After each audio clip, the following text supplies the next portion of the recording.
হ্যাঁ, নাকে আবার কি হয়েছে?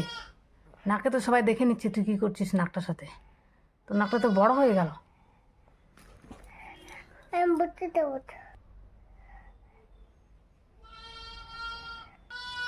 ওখানে ঘা হয়েছে? ওটা সরা সরা হাটটা সরা হাটটা সরা হাটটা সরা না, হাটটা সরা না, নাকটা ফুটকায় যাচ্ছে ছেলেটা। এই যে ইস,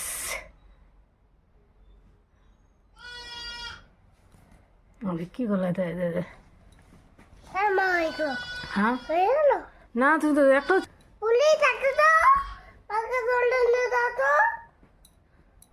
পুলিশ আসো তো, বাবুকে ধরে নিয়ে যাও। না বাবুকে, না বাবুকে। আমাকে কেন ধরবে? বলবে না? পুলিশ আসো তো, আমাকে ধরলে